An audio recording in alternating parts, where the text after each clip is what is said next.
విధిని ఎవరూ తప్పించలేరని చెప్పేందుకు ఇది ఒక చిన్న ఉదాహరణ.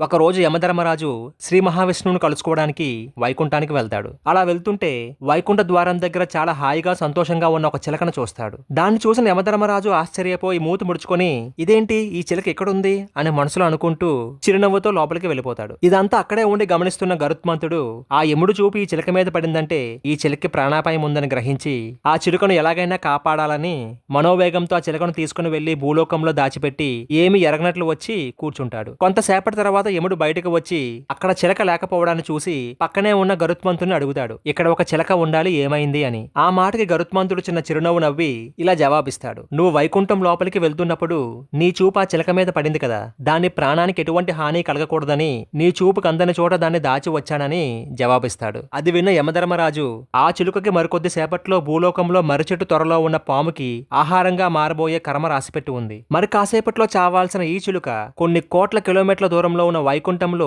ఇంత సురక్షితంగా సంతోషంగా ఎలా ఉంది? చిలుక తనంతట తానుగా ఎగిరి భూలోకానికి చేరుకోవాలనుకున్నా కొన్ని కోట్ల సంవత్సరాలు పడుతుంది కదా, మరి దీని కర్మ ఎలా ఫలిస్తుందో అంటూ ఆశ్చర్యపోయానని యమధర్మరాజు చెప్పిన తర్వాత ఇప్పుడు ఆ చిలుక క్షేమంగా ఉంది కదా, ఎందుకే దాన్ని నువ్వు ఎక్కడ దాచిపెట్టావు అని అడుగుతాడు. అది విన్న గరుత్మంతుడు, అయ్యో నేను దాన్ని భూలోకానికి తీసుకుని వెళ్లి ఒక పెద్ద మర్రిచెట్టు త్వరలో దాచి ఉంచాను, అంటే నేనే దానిని పాముకి ఆహారంగా పెట్టి వచ్చానా అని అనుకుని బాధపడుతూ ఉంటే విధిని ఎవరూ తప్పించలేరంటూ యమధర్మరాజు చెప్పి వెళ్ళిపోతాడు. మనం పోవాలని రాసిపెట్టి ఉంటే మనం ఎంత సురక్షితమైన ప్రదేశంలో ఉన్నా సరే ప్రకృతి మనల్ని మన కర్మానుసారం మన ప్రాణాలు విడవాల్సిన ప్రదేశానికి తీసుకుపోతుంది. నీకు ఆయుష్ ఉంటే నువ్వు ఎంత ప్రమాదకరమైన ప్రదేశంలో ఉన్నా సరే ప్రకృతి నిన్ను సురక్షితంగా నీ ప్రాణాలను కాపాడుతుంది. గ్యారంటీ లేని మన జీవితాలని గొడవలతోనూ స్వార్థంతోనూ ఈర్ష్యతోనూ వృధా చేసుకోకుండా ఉన్నన్నాళ్ళు మనం సంతోషంగా ఉంటూ మనతో ఉన్న వాళ్ళని సంతోషంగా ఉండేలా చూద్దాం.